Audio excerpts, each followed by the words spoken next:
Rapaziada, bora dar uma olhada aí que a mídia tá falando do caso do Bruno Henrique aí. O jogador pegou a suspensão aí, um especialista vai falar sobre o assunto. Bora que bora. Dos jogadores, né? Porque tá Porque é tendo uma... muito essa discussão Isso. de outros torcedores, né? De outros times. Por que que a pena do Bruno Henrique foi só essa? Claro, a gente precisa entender o que estava em jogo e quais foram as denúncias. E que cada caso tem especificidade. Por exemplo, nas outras denúncias, havia uma participação efetiva na manipulação dos atletas e um ganho indevido, como traz a legislação. Ou seja, eles ganharam dinheiro para manipular o resultado.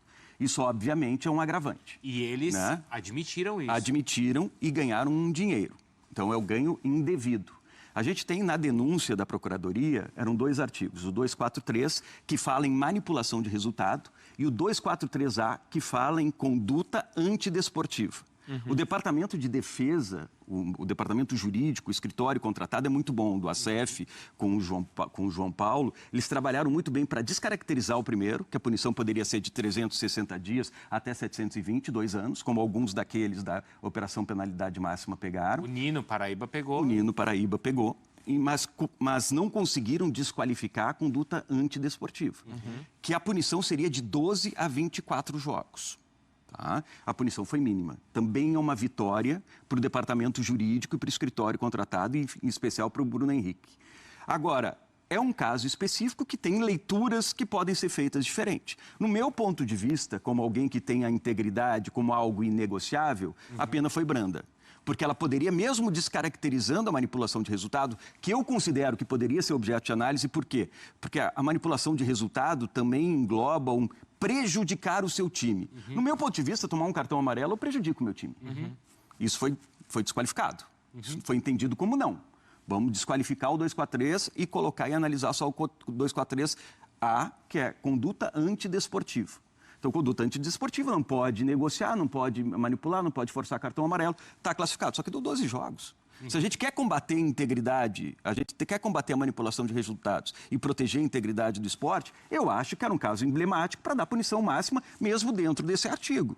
Por quê? Porque a manipulação de resultados, a gente precisa entender, quando veio essa operação penalidade máxima que o Jailson lembrou, algumas pessoas questionaram que a punição seria excessiva.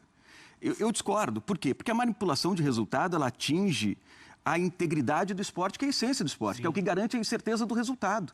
A gente conversa, vocês debatem aqui no programa sobre o jogo de hoje à noite, porque vocês acham que o jogo vai ser decidido de noite. Claro. Se ele foi decidido na calada da noite, a gente está atingindo a essência do jogo. Sim, perfeito, né? Exato, né? Então, você entendeu que foi branda. Agora, uma outra discussão, não é, Dom? Desculpa de novo, mas só para... Não, mas só para pontuar que ele falou no máximo, no caso, 24 jogos, não 12. Não os 2 anos. Não, 24 jogos. Sim. 24 dentro da conduta antidesportiva. Isso. 243A. Mas você acha que ele deveria, então, pegar esses 360 ou 720 dias? Aí a gente precisa ter todos os elementos, porque a gente também precisa entender, e o Bruno lembrou muito bem, que os atletas punidos com 1 ou 2 anos, eles confirmaram e confessaram a manipulação de resultado e receberam de maneira indevida.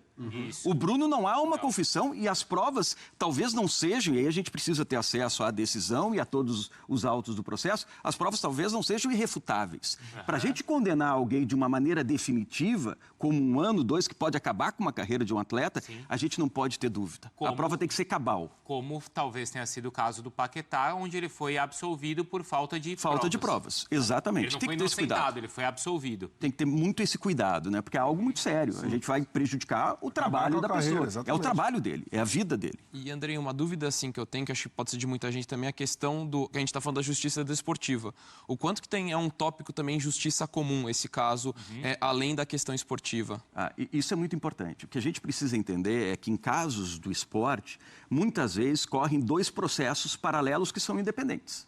Um que é do Estado, do movimento estatal, porque há um crime tipificado, inclusive, na Lei Geral do Esporte. Então, o Estado tem o dever de agir. Manipulação de resultados passou a ser crime no Brasil, dentro do esporte, por causa do Brasileiro de 2005. Até do Brasileiro de 2005, no caso Edilson Pereira de Carvalho, não era crime no Brasil a manipulação de resultados. Tanto que ninguém foi condenado e ninguém foi punido. né, fora da justiça desportiva, dentro do movimento estatal. Então, tu tem um movimento que é dentro da justiça estatal, dentro da justiça comum, algo criminal que está sendo analisado e é independente do processo desportivo.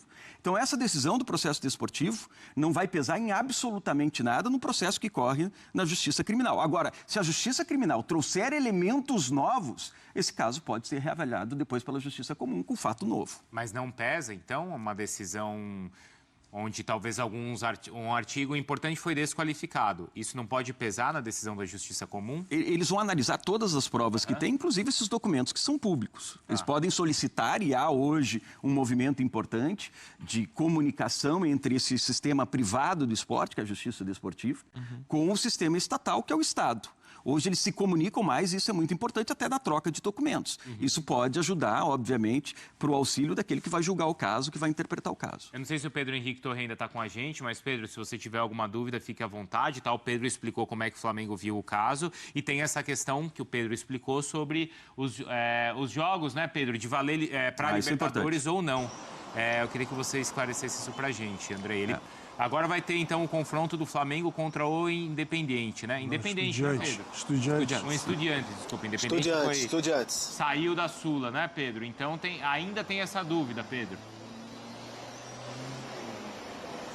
Na verdade foi um confronto de versões ali, um abraço também ao Andrei aí, um confronto de versões que houve logo depois do julgamento, porque eu até questionei o Michel Assef Filho, que é advogado do Flamengo, enfim, atua bastante ali, geralmente no Tribunal de Justiça Desportiva, Superior Tribunal de Justiça Desportiva, sobre essa questão de internacionalizar ou não. No entendimento deles, é que se a punição fosse por exemplo, por dias, aí sim poderia ter uma internacionalização da pena, né? Mas no caso, como houve uma punição por conta de jogos, o entendimento do Flamengo é que o Código Brasileiro de Justiça Desportiva manda que seja, de fato, na própria competição, né? Que o Bruno Henrique, no caso, teve essa conduta. Então, no Campeonato Brasileiro, como já acabou a edição de 2023, obviamente, segue em curso, então o Flamengo tem esse entendimento. Depois, eu falei com o procurador Caio Ferreira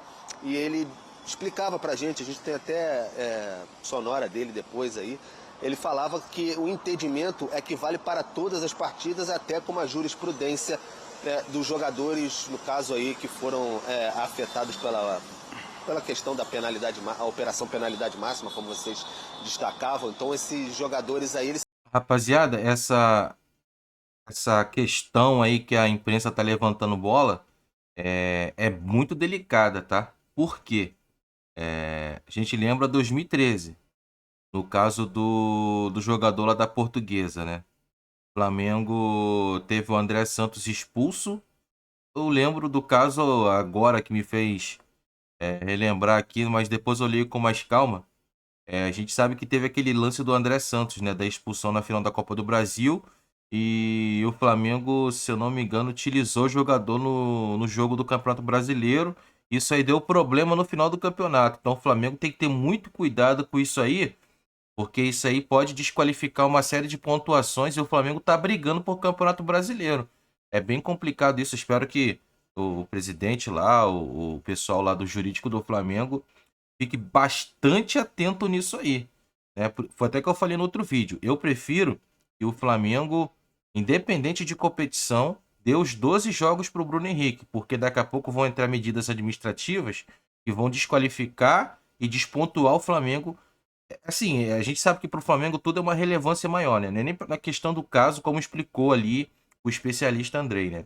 Então, o Flamengo tem que ter muito cuidado quanto a isso aí, porque pode tirar ponto do Flamengo e tirar até o título brasileiro ao qual o Flamengo está brigando. Mas bora que bora. Que me alertou para vários pontos, a pessoa especializada, digamos assim, que está acostumada a ler inquérito policial.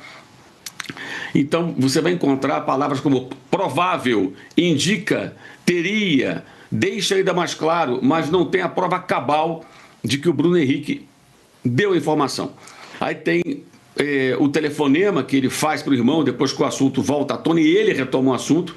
E aí o inquérito deduz que ele teria no telefonema passado a informação. Mas essa gravação não foi grampeada, não foi gravada. E a gente não sabe o que foi falado. Você pode imaginar qualquer coisa. A gente pode achar qualquer coisa. Mas não tem a prova cabal. E foi aí que a defesa se apoiou e foi aí que eles conseguiram colocá-lo num artigo que tem como pena máxima 24 jogos. Que aí, opinião minha, já que cabe 24, ele deveria pegar 24 jogos. E colocar a pena mínima dentro desse parágrafo desse artigo, que são 12 partidas. E ele pega 12 partidas. Mas não havia como, me parece, enquadrá-lo em algo que gerasse uma punição por um ano, para a vida toda, porque não há a prova cabal de que ele participou. O fato dele ter participado das conversas, dele ter dialogado, é o que o coloca numa posição realmente vulnerável que gera a punição. Agora, a gente não pode comparar de forma alguma casos como se fossem todos iguais, que não são iguais. Perante os olhos do julgador, não vão ser iguais. Independentemente de gostarmos ou não, também não gosto da justiça desportiva, de quem forma o tribunal. É preciso que analise-se cada caso. E não é a trajetória do jogador que está em discussão. É esse caso específico. E claro que quem tem os melhores advogados tem chances maiores. Mas acho que muita gente tem conclusões tiradas sem sequer ter ideia do que está escrito no inquérito, que seria a peça que levaria o jogador a ter uma punição mais grave ou não. E eu acho até que tem muita semelhança com o caso do Paquetá, que muita gente achava muita coisa, mas eles não conseguiram associar o jogador a nenhuma transferência de dinheiro, transferência bancária, conversas que o comprometessem, nada. Então ficaram sinais de que poderia ter participado de algo e só. E no caso do Bruno Henrique, é claro, existem várias conversas, mas repito, gente, não tem a prova incontestável de que ele deu a informação privilegiada. Ao contrário, até tem pontos em que ele é perguntado e dá a informação errada. Exemplo, ele fala no dia 29 de agosto, tudo começa ali, com o irmão que pergunta quando ele vai tomar o cartão. Ele fala, contra o Santos. Gente, o jogo contra o Santos foi 64 dias depois, 8 jogos depois. Ah, mas ele está pendurado contra o Santos pela segunda série de cartões amarelos. Não havia como ele prever que esse cartão seria contra o Santos, quando ele estava pendurado pela primeira série de cartões amarelos, pelo tempo e porque ele nem saberia se jogaria até lá. Se ele quisesse dar ali a informação privilegiada, ele falaria Botafogo, que era o jogo seguinte, 4 dias depois, e ele tomou o terceiro cartão contra o Botafogo. Então, o ponto é esse, isso não é uma opinião, tá? É informação. Tem nenhuma opinião do blog, é informação para quem quiser entender melhor o que levou a essa decisão. Acho que está bem explicado, está bem claro. Esse julgamento do Bruno Henrique. Bom, quero falar com vocês sobre isso, porque é uma situação muito séria. Nós acompanhamos o drama, o dilema que viveu o Lucas Paquetá, que no final das contas, depois de uma longa e intensa investigação, foi inocentado. Agora, do Bruno Henrique, a gente não tem acesso a todo o material, ao que chegou nas mãos do STJD para poder fazer esse julgamento. E agora é aguardar, Ronaldão, porque realmente é uma coisa muito séria. Então, com cartões, né, esse negócio todo, que falaram que tinha cartão envolvido com o nome dele e tudo, são coisas que preocupam o futebol em si, né, porque são forças que estão acontecendo agora extracampo, que está extrapolando a era do gramado. Então, agora é fazer o levantamento e o Ministério ficar de olho, ver se não tem mais gente envolvida aí, ou se não tem mais times, ou mais jogadores. A gente não sabe, agora mudou tudo. Tem até essa nova lei aí da internet que dá para acompanhar e ver. Então, eu acho que tem que ser bem apurado e agora ele vai ser julgado. E que sirva de lição você que está vendo aí, que é só jogar bola. Quer ganhar dinheiro, quer ficar rico, joga bola. Joga bola. Cicinho, é complicado, porque o Bruno Henrique, além de tudo, é um protagonista do Flamengo. Protagonista e capitão, né, Renata? Então, a gente sempre espera a postura de um capitão como exemplo. E, assim, é complicado a gente também julgar alguém. Então, nós precisamos esperar para ver se vai ser condenado ou não. Se for condenado, aí é porque as provas são todas realmente visadas, né? Ele tem culpa no cartório e aí, de capitão que seria exemplo, traz um grande mau exemplo. Então, assim, a gente só lamenta um cara no tamanho do Bruno Henrique estar envolvido numa questão dessa. Mas, assim, é preferível aguardar todo esse julgamento para a gente também se posicionar com mais veemência, né? E agora há pouco, o advogado do Bruno Henrique, ele pediu a anulação de tudo, dizendo que está prescrito, que já era. Então, vamos ver qual será a decisão final do STF. Mas é isso aí, rapaziada. É uma situação bem complicada, né? Para mim, a exposição é o pior, né? tem aquela questão que eu mencionei, muita atenção da diretoria aí, do pessoal do jurídico, enfim. Tem que estar tudo muito bem alinhado aí, porque isso aí pode até depois quererem tirar título do Flamengo aí. Tomara que eu esteja enganado, né? A gente sabe como é que a parte política funciona aqui no Brasil, né? Enfim. Mas esse é o vídeo de hoje aí, rapaziada. Espero que vocês tenham curtido aí. Comenta aí o que vocês acham dessa situação, beleza? Se inscreva no canal aí para não perder nada, fechou? E a nós, tamo junto. Um abraço. Até o próximo. Valeu!